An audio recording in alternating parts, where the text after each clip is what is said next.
ඉස්පාඤ්ඤ යුද නැව Sherlock Holmes කතාවේ තුන්වන කොටස කියන තමයි ලෑස්ති වෙන්නේ. කතාව කියනවා මම මිස්ටර් ඩාර්ක්. එහෙනම් අපි යමු දවසේ කතාවට. ෂර්ලොක් හෝම්ස් 21 වෙනි කතා පොත වන සමුදුරේ සටන කතා පොතේ තුන්වන කතාංගය වන ඉස්පාඤ්ඤ යුද නැව. අද කතාවේ තුන්වන කොටස. කෝ බලන්න ඔබ සූදානම් කළ දැන්වීම හෝම්ස් එය මාතට දුන්නේය. නිර්නාමිකව සිටීමට කැමැති වංශවත් ප්‍රභූවරයෙක් පරම්පරාවෙන් තමාට උරුම වූ පෞරාණික වස්තුන් සමහරක් විකිණීමට අපේක්ෂා කරයි. කූපර් හා හොස්වේ විසින් 18 වෙනි සියවසේ නිර්මාණය කරන ලද ඉතා කුඩා ප්‍රමාණයේ තෙල් සායම් චිත්‍ර රාමුවද සහිතව සියුම් කැටයම් සහිත රත්තරරින් නිම කළ දුම් කුඩු හේප්පු මැණික් ඇල්ලූ රිදියෙන් නිම කළ ආභරණ පෙට්ටි ප්‍රංශයේ මාරී ඇන්ටන්ට් බිසව සතුව තිබී පසුව එංගලන්තයට ගෙන එනු ලැබූ ඇගේ අත් කැටපතක් 18 වෙනි සියවසේ විසූ යෝක් අධිපතිවරිය හිස පැළඳී මුතු සහ රතු කැට ඇල්ලූ බෝරිච්චි විකිණීම පෞද්ගලිකව පමණයි. අතරමැදියන් අනවශ්‍යයි. ඔබේ ලිපිවල රහසිගත බව රැකගන්නෙමු. මෙම ලිපිනයට ලියන්න. සී ලොයිඩ් තැපැල් කාර්යාලය බාරේ කේන්ස්ටන්. දැන්වීමේ අඩංගු දේ නම් සිත පොළඹවන සුළුයි. මම කීවෙමි. නමුත් ඔය දේවල් බලන්න ඔහු ආවොත් මොකද කරන්නේ? පෙන්වන්න කියලා කිසිම දෙයක් අපිට නැහැනේ. මාගේ හිතවත් වොට්සන්. ඔබ හිතන්නේ මම මේ දැන්වීම දාන්න සූදානම් වෙන්නේ මේ කිසිම දෙයක් නැතුව කියලාද? ගිජු ලිහිණියගේ ගොදුර බවට පත් වුණු හැම දිනෙකටම ලියුම් ලියලා ඔවුන්ගේ නැති වුණු බඩු ගැන විස්තරයක් මම ඒ දවස්වල ලබා ගත්තා. ඉතින් මං හොයාගත්තා දින කිහිපයකට මෙවැනි වටිනා බඩු මට ලබා ගන්න පුළුවන් කාගෙන්ද කියලා. ඒක හරිම අමාරු වැඩක්. දින කිහිපයකට තියා එක පැයකටවත් ඔවුන්ගේ වීදුරු අල්මාරි වලින් ඒවා පිට කරන්න කිසිම ප්‍රභූවරයෙක් කැමති නැහැ. ඔව් ඒකේ පුදුමයක් නැහැ. මම කිව්වෙමි. නමුත් අන්තිමේදී මට හැකි වුණා කෙනෙක් කැමති කරවා ගන්න. කවුද? සර් රොබර්ට් ආගයිල්. ඔබ කියන්නේ වික්ටෝරියා ශල්‍ය රෝහලේ ස්නායු ශල්‍ය වෛද්‍ය විශේෂඥ මහාචාර්ය ආගයිල් ගැනද? ඇත්තෙම ඔව්. හෝම්ස් කීය. ඔහුගේ සම්පූර්ණ අවධානය යොමු වෙලා තියෙන්නේ වෛද්‍ය ශාස්ත්‍රයේ පරීක්ෂණවලටනේ. ආගයිල් පරපුර අවුරුදු 300ක් ඉතිහාසයක් තිබෙන එකක්. සර් රොබර්ට් තමයි ඒ පවුලේ අන්තිම පුරුක. ඔහු තමයි සර් විලියම් ආගයිල්ගේ එකම දරුවා. එකම උරුමකාරයා. අනෙක් ප්‍රභූවරුන්ට වංශවතුන්ට නම් මේ පෞරාණික වස්තු බොහොමයක් වටිනවා. වීදුරු අල්මාරි වල දමාගෙන ගෙදරට එන අමුත්තන් ඒවා පෙන්නනවා. මුතුන් මිත්තන්ගේ සාඩම්බර අතීතය. පෞරාණික ශ්‍රී විභූතිය ගැන කතා කරන්න උනට කාලය තියෙනවා. සර් රොබර්ට් ඊටම විශිෂ්ට කණේ විද්වතෙක්. ඔහුගේ කාලය ඔහු සම්පූර්ණයෙන්ම යොදන්නේ මනුෂ්‍ය මොළය ගැන කරන පරීක්ෂණවලට. තමන්ගේ පියාගේ වීදුරු අල්මාරියේ තිබෙන කෞතික වස්තු වලට මොනවද කියලාවත් සර් රොබර්ට් මතක තිබුණේ නැහැ. ඔබ කොහොමද ඌ හමුුනේ? විශේෂඥ වෛද්‍ය මුවර් ඒගාගේ මාර්ගයෙන් පෞද්ගලික හමුවීමක් යොදාගත්තා. හෝම්ස් කීය. තමන් හමු වෙන්න කිසිවෙකු එනවටත් සර් රොබර්ට් කැමති නැහැ. මේ දවස්වල ඔහු ඇසේ පටක සහ අක්ෂි ස්නායු ගැන පරීක්ෂණ කරමින් ඉන්නේ. මට ලියුමක් ලියලා දුන්නා. ඔහුගේ වලව්වට ගිහින් මට උවමනා කරන දෙයක් මවගෙන් ඉල්ලා ගන්න. වැඩේ ඉවර වුණාම ආපහු ගෙනත් බාර දෙන්න කියලා. ඉතින් ඔබ මේ දේවල් ලබා ගත්තද? ඔව් සර් රොබර්ට්ගේ ලියුමත් අරගෙන මම ඔවුන්ගේ වලව්වට ගියා. සර් රොබර්ට්ගේ මව මාටිනා ආගයිල්. ආර්යාව තාම නිරෝගීව ඉන්නවා. වයස අවුරුදු 93ක් වන ඇය ඊටාම කාරුණික තැනැත්තියක්. පුතාගේ ලියුම දුටු ගමන් මට උවමනා කරන දෙයක් දෙන්න කියලා ප්‍රධාන ගෘහ සේවකයාට නියම කළා. කොහොමුණත් මං තෝරාගත්තු බඩුවල ලේඛනයක් හැදුවා. ඊට පස්සේ ආගයිල් ආර්යාව ඉදිරියට ඒවා බාරගෙන ලේඛනයේ අසන් යොදලා ඒක උණට බාර දීලා යාවේ. ඒ බඩු හැම එකක්ම ওই රාක්කේ උඩ තිබෙන හම්බෑගේ තියෙනවා. ඒ දේවල් ගැන තමයි මම මගේ දැන්වීමට දැම්මේ.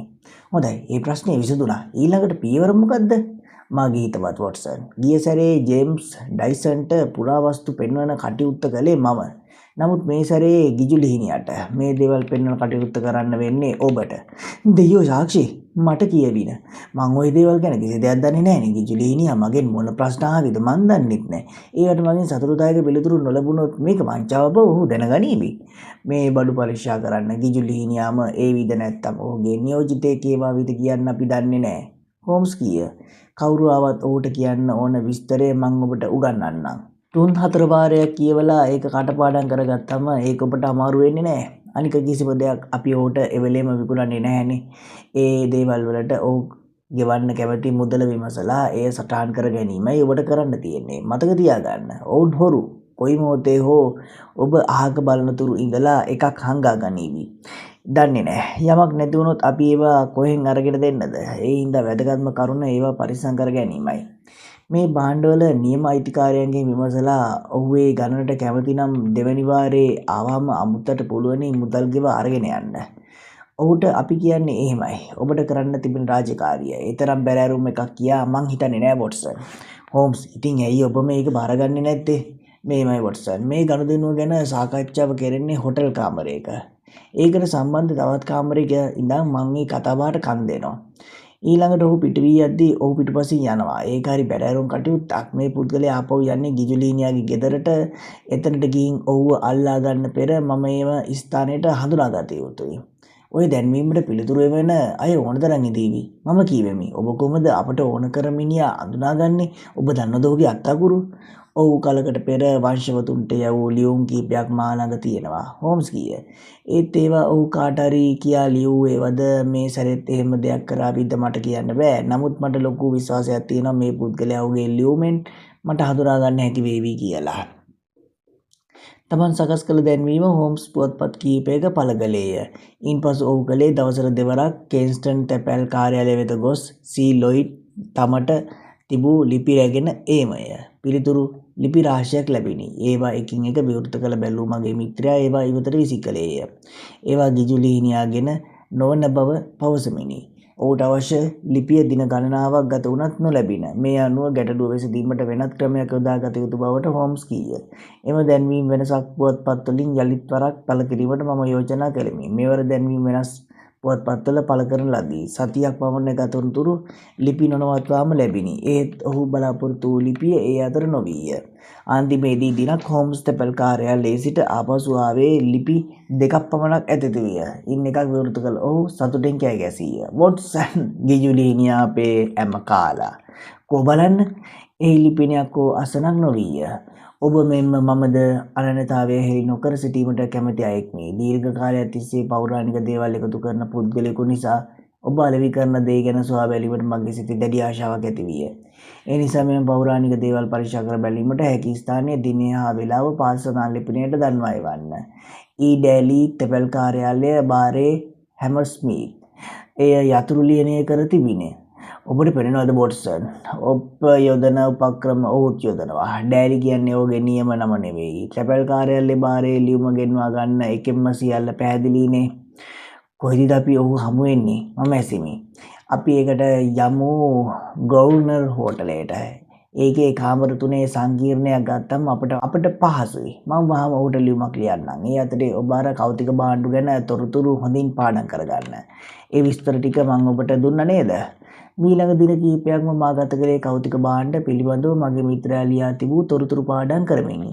ඩෙලි නම් ගිජුලීනියාගේ නියෝජිතයා හමුවීමට හෝම්ස් යොදාගත්තේ ඊළඟ සතියේ බ්‍රහස්පතින්දා දිනේ උදේ 10 වන විට කෞතික භාණ්ඩු ගැන දේශන පැවැත්වීමට තරම් මම හොඳ පුහුණුවක් ලබා සිටිමි. මගේ ඡායාරූපය ඉදිරියට පුවත්පත්වල පළ වී තිබුණු නිසා ඩෙලි මා හඳුනා ගැනීමට ඉඩ ඇතැයි හෝම්ස් සැක පහළ කළේය. එබැවින් මගේ මුහුණ පුරා කළු පැහැති බොරු රැවුලක් ඇලවූ ඔහු රන්වන් රාමුව සහිත උපැසුවලද්ද මට පැරදුවේය. ඩෙලි හෝටලෙන් පිට වූවහම ඔහු පිටුපස යෑම හෝම්ස්ද සූදානම් සිටියේය. දුඹුරු පැහැති බොරු කොණ්ඩයක් දමාගත් ඔහු රස්තියාදුකාරයෙක්ගේ දැකිය හැකි ලොකු උඩු රැවුලක් අලවාගත් පසු හඳුනා ගැනීම ඉතා අපහසු විය. ග්‍රෝවුනර් හෝටලේ අප වෙන් කරවාගත් අංක 7 දරන කාමරයේ සංකීර්ණයටද අපි උදේ 9ටත් පෙර ළඟා වූයෙමු. එහි අමුත්තා පිළිගැනීම සඳහා කුඩා විසිත කාමරයක් යාවද නිදන කාමරයක් සහ නාන කාමරයක්ද විය. විසිත කාමරයට වෙන්ම නිදන කාමරයටද එළියේ බරාදයට සම්බන්ධ වන වෙනම දොරවල් දෙකක් විය.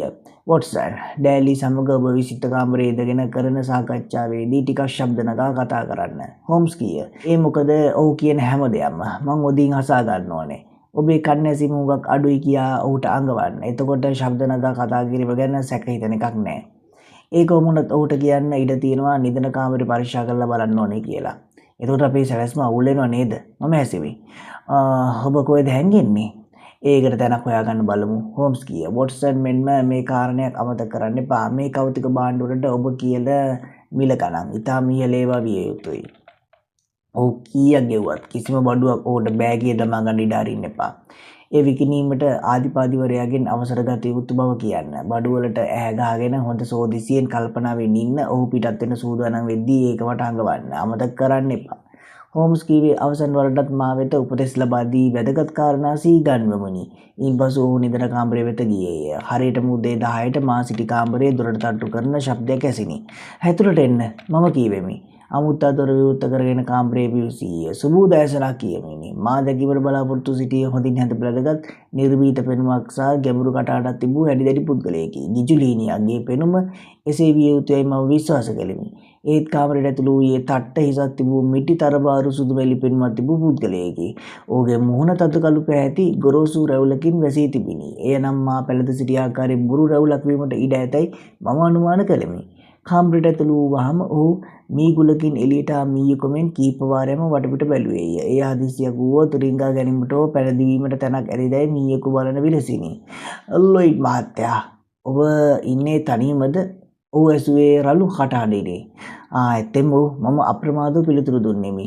"මේ කටයුතු හැමදේම කෙරෙන්නේ පුද්ගලිකව රහසිගතව මහත්තයා. මගේ කන් ඇසීම දුර්වලයි. කරුණාකරලා ශබ්ද නගා කියන්න."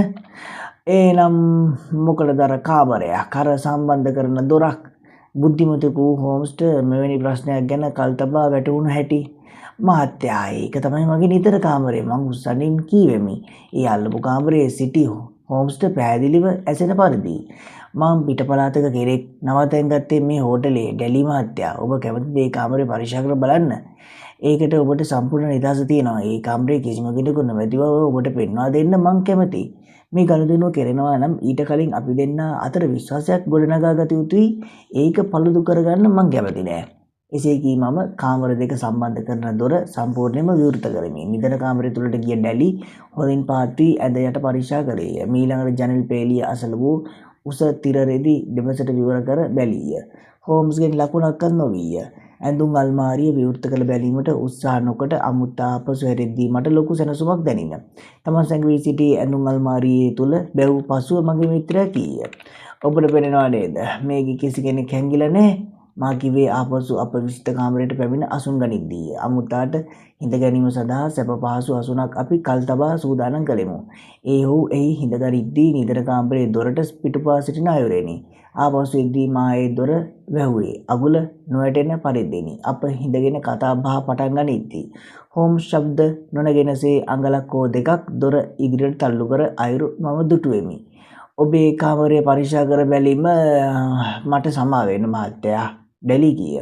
"මම මේ වැඩ කළ යුත්තේ මගේ ප්‍රධානියාගෙන් මට ලැබුණු උපදෙස් අනුවයි. ඔබ වගේ රහසිගතව කටයුතු කිරීම ඔහුත් අපේක්ෂා කරනවා." සම්බෑගිය තුල අසුරා තිබූ කෞතුක වස්තු මම එකින් එක එළියට ගත්තෙමි. අමුත්තා ඒ දෙස බලා සිටියේ දැඩි අවධානයකිනි. මීළඟට ඔහු තම කබා සාක්කුවෙන් එළියට ගත්තේ ඔරලෝසු අලුත් වැඩියා කරන්නන් ඇසට පළදෙන කාචයකි. එය එසේ පැළඳී අමුත්තා එක් භාණ්ඩ ඉතා පරිස්සමෙන් අතටගෙන පරීක්ෂා කළේය. කටපාඩම් කරගෙන තිබූ විස්තර මා කියන්නට පටන් ගත්තේ මෙවැනි කටයුතු වල පළපුරුදු තැරව්කරුවෙකු විලාසිනි. "ඩැලි යනුවෙන් මේ පැමිණ ඇත්තේ ගිජුලීනියද? එය අපි තවමත් හරියට නොදනිමු." පැමිණ සිටි අමුත්තා තාකවරු වුණත් ඔහු කෞතුක භාණ්ඩ ගැන හොඳ වැටහීමක් තිබූ අයෙකු බැව් මම තේරුම් ගතිමි. ඔහු ඒවා ඉතා සූක්ෂමව අන්දමින් පරීක්ෂා කළ ආකාරය දැකීමෙනි. මේවා පිළිබඳ විස්තර රාශියක් මා කටපාඩම් කරගෙන සිටියත් එහි අවශ්‍යතාවයක් නොවීය. ඔහු මගෙන් විමසුවේ ඒවායේ මිල ගණන් පමණයි. "ගණන් හුඟක් වැඩිනේ." ඔහු කීය. "එහෙම කියන්න එපා ඩෙලි මහත්තයා. මේවා මේ ගණන් වලට දෙන්න කියලා තියෙන්නේ රහසිගතව පෞද්ගලික විකුණන නිසා. පෞරාණික භාණ්ඩ වෙන්දේසියේ විකුණන තැනකට දුන්නා නම් මීට වඩා වැඩි මිලක් ගන්න තිබුණා. එහෙම කළා නම් අපටත් පාසුයි. අනිත් කාරණාව මේකයි, මේ හැම එකක්ම මේ ලෝකෙට තියෙන එකයි. මං හිතන්නේ නෑ ඔබට කොහේ ගියත් මේ දේවල් හම්බ වේවි කියලා." "කොහොම වුණත් ඔබ කියන්නේ ගණන් වැඩි කියලානේ. අපි මෙහෙම කරමු. මේ එක් දෙයට ඔබ ගෙවන්න කැමති මුදල කීයද කියලා මට කියන්න. මං ඒක සටහන් කරගෙන මගේ ප්‍රධානියාගෙන් අහන්නම්. ඊළඟ දවසේ එතකොට ඔබ මුදල් අරගෙන එන්න. මගේ ප්‍රධානියා නියම කරන ගණනට ආවොත් මෙයින් කීපයක්වත් මිලට ගන්න ඔබට බැරි වෙන එකක් නෑ." ඉතා ඉහළ මිල ගණන් ඔහුට කීමට අපි කල් තබා තීරණය කරගෙන සිටියෙමු. ඒ මේවා විකිණීමට අප කිසිසේත්ම බලාපොරොත්තු නොවූ නිසයි. ඩෙලී මේවා පරීක්ෂා කර බලා අවසන් බව පෙනින. එක් භාණ්ඩය සඳහා ඔහු ගෙවීමට කැමැති මුදල ඔහු කියද්දී මම එය පොතක සටහන් කර ගත්තෙමි. ඒ සමග එම භාණ්ඩය හම්බෑගේ තුළට දැමුවෙමි. අන්තිමේදී ඉතිරිව තිබුණේ සැමුවෙල් කූපර් විසින් නිර්මාණය කරන ලද රිදී රාමුවක සවිකල ඉතා කුඩා තෙල් සායන් සිතුවම පමණි. ඔහු එය එක්වරම අතට ගත්තේ උගුස්සෙකු විසින් ඩැහැගන්නා පරිදිනි. ලොයිඩ් මහත්තයා කීවේ මේක පවුම් 790යි කියලානේ. කී ඩැලී සාක්කුවෙන් තව මුදල පසුම්බිය එළියට ගත්තේය. මෙන්න මුදල්. මෙතන පවුම් 800ක් තියෙනවා. මං ඒ චිත්‍රය ගන්නවා කී. ඔහු මුදල් නෝට්ටු මේසය මතට දැම්මේය. ඉන්පසු සිතුවම තමා කබා සාක්කුවට දමා ගත්තේ එක් ක්ෂණයකිනි. යාළුවනේ. ඉස්පාඤ්ඤ යුද නැව ෂර්ලොක් හෝම්ස් කතාවේ 3 වන කොටස මම මෙතනින් අවසන් කරනවා. කතාවේ 4 වන කොටස සහ අවසාන කොටස හෙට රාත්‍රී 8ට බලාපොරොත්තු වෙන්න. එහෙනම් අදට සමුගන්නවා ෂර්ලොක් හෝම්ස් කතා කියන මම මිස්ටර් ඩාක්.